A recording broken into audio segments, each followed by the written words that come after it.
Hello Foundation fans, fellow Mudbeards, and anyone who thinks the Novacula will be used completely justly by the Empire. And today, I wanted to go ahead and break down Season 3, Episode 2 of Foundation. This episode did feel more like a setup episode, and if it was tagged along with Episode 1, I do think that it would have felt a little more coherent. That being said, I did enjoy some of the things that they were setting up in this episode, and some of the hints they're alluding to for the far future of the series if they get to keep going. That being said, let's go ahead and start off with Gale's story. We finally get to catch up with her and Harry on Ignis. We see that their plan continued as follows, where every year they would wake up for a few weeks to teach the Mentalics different parts of psychohistory and how to utilize their Mentalic abilities. Eventually they expanded into the stars and went off to find other Mentalics and hopefully help them in a way that Tellum never could. Gale leading the Mentalics as far away from Tellum's teachings as possible. Eventually they realize that with their projections, they're not going to be fully prepared by the time the Mule comes around unless one of them stays awake just a little bit longer. Harry of course volunteers himself so he can help prepare Gale for her inevitable face-off with the Mule. Speaking of which, there was no narrative transition or hallucinatory change to explain the Mule's recast, which I think could have easily been done if they just blurred the Mule's figure and referenced Gale saying that with Salvor's sacrifice the future did actually change. Either way, Gale ends up going into cryo sleep and falling asleep for way longer than she actually intended to because Harry didn't wake her back up. Eventually she catches up with Harry and it turns out that Thalos has passed away. Gale wakes up and we're introduced to Preem Palver. Preem Palver I believe will be a very likable character and potentially a huge asset to the Second Foundation at some point within the story. Interestingly enough, when Gale does catch up with Harry, we get an honorable mention of some of the characters who have passed. And Harry begins discussing with Gale that something seems off with psychohistory and the grand plan altogether. This I believe is alluding to something later discussed in the books, but I'll save that for the end of the video. Either way, they eventually talk about how everything leads to the 8th Crisis and the Invictus. The Invictus was first introduced in Season 1 as an old Imperial ship that was used before spacers or jump drives. They essentially used these things called jump cradles, where they would plug different parts of the ship into the back of the head, because you needed a living brain to be able to fold space. Interestingly enough, there is something else that they found on the ship of Invictus that I think alludes to what Harry's talking about, but I'll save that for the end of the video as well. We then say goodbye to Harry, as rather than dying, he decides to leave quietly from Gale and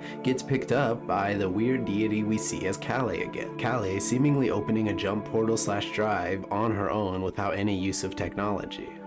And there is a solid theory I have for where Harry and her ended up going. Anyways, Gale decides to stay and continues to help shape the Second Foundation, and with Foundation moving things along so that everything according to Psychohistory's plan keeps going, we do get reference to this when we cut to the Empire storyline. At some point, Emperor Dawn mentioning how the shadows are kind of looming in the background to kind of keep things falling. Interestingly enough, Brother Dude continues to be one of my favorite characters in the entire series, with him saying, yeah, we are kind of puppets and we were told, hey, if we listen to this one tool following this other tool, we'll actually make it. But Brother Dude, from the very beginning, always had doubts in his mind. We also come to find out later how he could have came into this nihilism / absurdism sort of behavior. See, imagine for a second that you as a being are not even a full individual. Your soul is always in question simply because you are a clone of somebody else. Now imagine, at the very least, you're the emperor of an entire galaxy. But oh wait, it turns out past iterations / clones of yourself had more freedom with their imperial power, as the council wasn't as involved. They also had more room to make their own decisions / agency, and they were more ignorant to their actual purpose, that being just a puppet, because Demoiselle is the true forever empress. Now, you realize all this, and your choices are try to run and get killed / replaced, put on a show and find pride in being essentially just a tool, in a long series of tools for a long dead man, or simply realize that you can't really control some of the chaos that's going on and enjoy some of the little things around you. Brother Dude probably at some point tried to at least use his imperial power for good to help some of the less fortunate, and was told that he simply couldn't, maybe because credits could be taxed or traced. Either way, he found a way to contribute, he just has to be a little sneaky about it.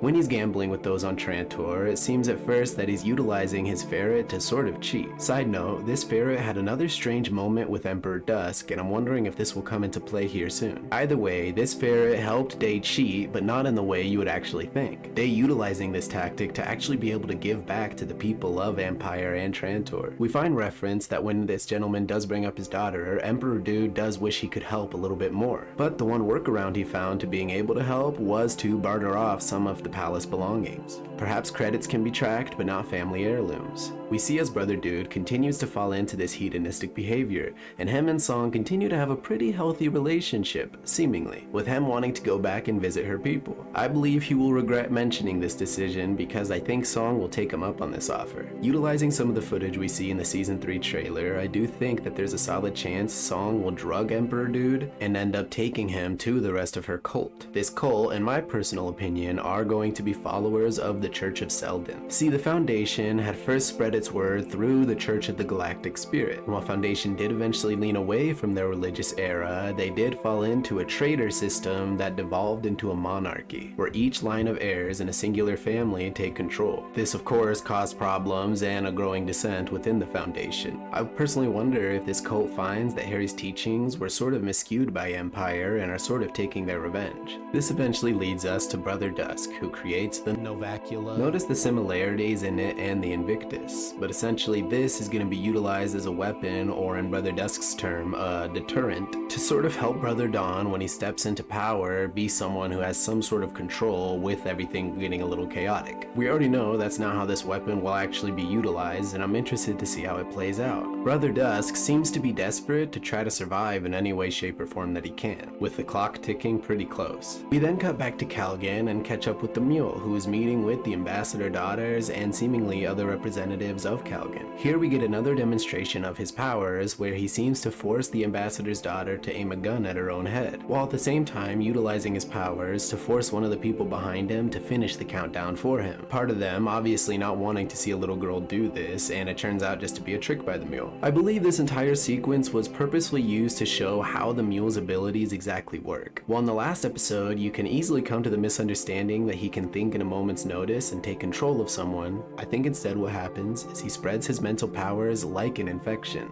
And with the clown heralding his arrival everywhere they go, I think this is how he mainly does it when it comes to larger groups. Otherwise, he just focuses in if he's up close and personal. A consistent effect the show utilizes to display the mentalic abilities is this weird haze we get around the screen. That is our solid indicator whenever someone's being manipulated or infected by the Mule's abilities. But let's go ahead and cut to Torn and Beta Mallow. They are hanging out on the more richer side of Calgan, and they both seem to be influencers, one of them being a direct descendant of the Mallow bloodline. Presumably that would be Beta, if you didn't pick up on the Brother Constance similarities. And while they did seem to come off as rich 50s quirky cringy weirdos, I do think that will specifically come into play throughout the story. They seem to be living life while the rest of the people of Calgan are afraid of people busting into doors in their own homes. We've been having the time of it in our honeymoon. That's because you're too busy posing to notice the rest of Calgan sweating blood as the Mule's heel presses down. The common people holding their breath, watching their neighbor's door get kicked in. You're too rich to ever really be scared. And this is why it's good that we have these fake shows to watch that are so far removed from the potential of any of this happening in real life. Anyways, going forward, I'm going to be touching on some book spoilers, so if you don't want anything ruined, then perhaps click off now. Otherwise, I'll be covering the next episode here soon. So with Torn and Beta, I believe that some of their characteristics are specifically there for a reason. With Torrent's hesitancy to get involved with Uncle Randu's Traitors Alliance, who we saw Randu die last episode, I do think, utilizing some of the trailer shots again, that at some point we'll find Torrent is a Mentalic, and there's a chance he'll actually get the Gale treatment, which means we find out he's a Mentalic, and potentially he keeps himself around for the rest of the story the same way Gale does. Another interesting thing I thought about for Torrent Mallow is that potentially, if Beta is the true descendant of Hober, then Torrent could potentially be the offspring of both Sereth and Dawn. Correction, there could be a good chance that Torrent is the descendant of Hober Mallow, considering how they were talking about Randu Mallow. But another likely candidate to be Sereth and Dawn's offspring is the Mule. The main evidence I have to go off of this is the Mule's infatuation with love. Now, how does this tie into Sereth and Dawn? Well, the last we saw them, they were escaping into space at the risk of Demerzel chasing and hunting them down. But let's remember the words they used when they talk about starting a family and raising their child. Your air is merely a cluster of dividing cells. There is much that can go wrong. And even if the child survives, it may be weak, an unfit leader. He doesn't have to lead. He just has to be loved. Obviously, there's more context to be given about the Mule, but I think this could be a likely indicator for his origins. We already know that characters can live 100+ years in several different methods, like Polly did using the Whisper ships, or Hugo did using cryostasis. So there's many different ways the Mule could have gotten to this point. And with the genetic tampering that happened with the clones, it would also explain why the Mule is so messed up in so many ways. We also know due to the trailers that at some point Cloud Dominion's flagship or Cloud Dominion itself does get taken out, likely by the Novacula we saw. But where does that leave Beta? Well, I believe her quirky and friendly nature are specifically how the events that play out in the books will play out with the Mule here. See, in the books, Beta is one of the few people that the Mule doesn't actually infect, simply because Beta seems to take a liking to the Mule without any need of mental manipulation. This later comes back to bite the Mule, as despite being friends, Beta does still have a moral conscience, or at least more morals than the Mule. Personally, I'm really enjoying these characters, and I'm hoping they stick around for multiple seasons and aren't killed off by the end of this one. But let's go ahead and touch into some other theories I have. The main one being, why exactly did Harry decide to stay behind? Obviously, it was to help better prepare the Second Foundation, but if you notice something specific, everything seemed a lot more empty on Ignis. I believe this could be the result of either one of two things. Either the Mentalics ended up growing old and heading off into different parts of the galaxy and recruiting more and more different Mentalics and eventually died off, or are still out there searching, or the more likely answer is Selden found a way to move the entire Second Foundation somewhere else. And this will come to be a very clever idea when it comes to a guy who can read minds. I believe the one bridge between the Second Foundation and Gale and whoever's left on Ignis is actually Preem Palver. And at first I really thought that Thalis was going to be part of the Second Foundation hiding somewhere, but again I believe we see her a little bit older when Gale sees Selden for the last time before he's elderly. Let's go ahead and cut to my exo theory. See, back in season 1, when Salvor was boarding the Invictus, she ended up finding the main control room. In this control room, one of the ship's inhabitants was actually killed while they were hooked into the jump cradle. This ended up sending the Invictus all over the place. The presumed story is that they bounced all around the galaxy and ended up starving to death. The one key element of this entire scenario is the written words exo. Exo also means from outside. Outside the galaxy. You think they encountered something out there?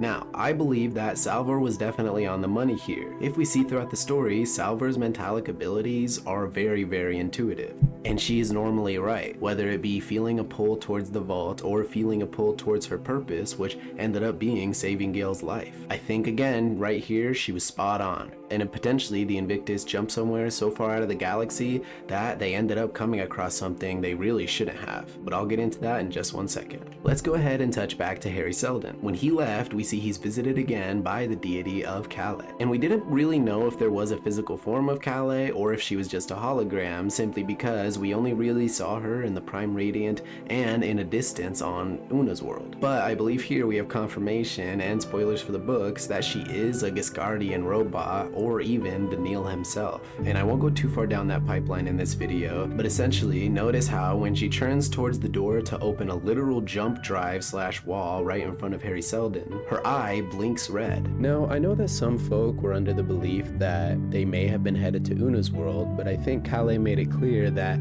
Harry already got his reprieve. No, in my opinion, this has to be Luna. Earth is long lost in the history of the Galactic Empire, with the only remnants being Demerzel's toolkit, Demerzel also being an ancient android. I believe there is a chance, depending on how far the series actually goes, they'll eventually allude to where the Invictus went, what's outside of the galaxy, and maybe whatever happened to the Invictus was they ran into Calais and the rest of her Giscardian robots, or ran into whatever potential threat looms outside of Foundation humanity and the robots that exist. This could actually be talking about the final crisis / the extraterrestrial threat that is outside of the galaxy. Either way, I do think this episode would have fit better if it was attached to episode 1, but I am excited to see where the story goes. It looks like next week we're going to be seeing Beta and Torin's club sequence, and I'm pretty interested to see how that goes down. I'm also wondering if Han Pritchard's going to let them know that he's the one that took out their uncle. Brother Dude continues to be one of my favorites, and I think he has a serious hero arc coming his way. Brother Don is a lot more chill than I thought he'd be. I thought he'd be a lot more malicious and evil, but it's not too late, he still has a chance. I'm actually getting kind of sad seeing Brother Dusk so desperately want to live, because just like anyone, it's not really fair to just have someone else decide your life cycle is end. Either way, what do you guys think about the episode? Did you think any of these theories could be potentially accurate? Really appreciate the support I've gotten on these last few Foundation videos, and I'm hoping to keep making them. Either way, thank you for your feedback, and remember, well, I'll let Brother Dude tell you. If you need me, find a way not to.